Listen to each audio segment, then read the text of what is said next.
ವಿಶೇಷ ಚೇತನ ಮಕ್ಕಳ ಕುರಿತು ಜಾಗೃತಿ ಮೂಡಿಸುವ ಸಚೇತನ ಬೀದಿ ನಾಟಕ ಪ್ರದರ್ಶನ ಅಂಕೋಲದಲ್ಲಿ ನಡೆಯಿತು. ಶಿಕ್ಷಕರಿಂದಲೇ ರಚಿಸಿ ಪ್ರದರ್ಶನಗೊಂಡ ಈ ನಾಟಕಕ್ಕೆ ಮೆಚ್ಚುಗೆ ವ್ಯಕ್ತವಾಯಿತು. ಕ್ಷೇತ್ರ ಶಿಕ್ಷಣಾಧಿಕಾರಿಗಳ ಕಾರ್ಯಾಲಯ ಅಂಕೋಲ, ಕ್ಷೇತ್ರ ಸಂಪನ್ಮೂಲ ಕೇಂದ್ರ ಅಂಕೋಲ ಇವರ ಆಶ್ರಯದಲ್ಲಿ ಸಮಗ್ರ ಶಿಕ್ಷಣ ಕರ್ನಾಟಕ ಸಮನ್ವಯ ಶಿಕ್ಷಣ ಯೋಜನೆಯಡಿಯಲ್ಲಿ ವಿಶೇಷ ಚೇತನ ಮಕ್ಕಳ ಕುರಿತು ಜಾಗೃತಿ ಮೂಡಿಸುವ ಸಚೇತನ ಬೀದಿ ನಾಟಕ ಪ್ರದರ್ಶನ ತಾಲೂಕಿನ ಬಡಗೇರಿಯಲ್ಲಿ ನಡೆಯಿತು.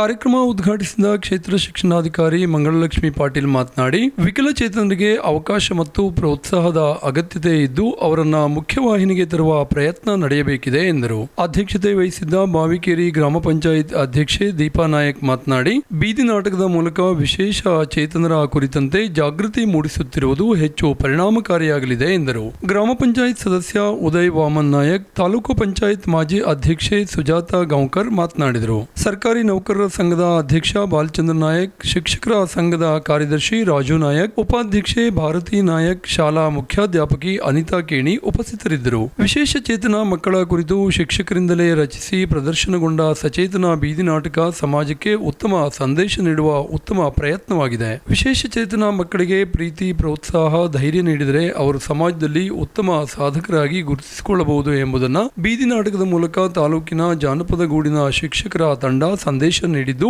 ಶಿಕ್ಷಣ ಇಲಾಖೆಯ ಸಿದ್ಧತಾ ಕೇಂದ್ರದ ಸೌಲಭ್ಯಗಳನ್ನು ಪ್ರತಿಯೊಬ್ಬ ವಿಶೇಷ ಚೇತನ ಮಗು ಪಡೆದು ಸಮಾಜದಲ್ಲಿ ವಿಶೇಷ ವ್ಯಕ್ತಿಯಾಗಿ ಗುರುತಿಸಿಕೊಳ್ಳಲು ಸಹಾಯ ಮಾಡಬೇಕಿದೆ ಎಂದು ಬೀದಿ ನಾಟಕದ ಮೂಲಕ ಸಾರಲಾಯಿತು. ವಿಸ್ಮಯ ನ್ಯೂಸ್, ವಿಲಾಸ್ ನಾಯಕ್, ಅಂಕೋಲಾ.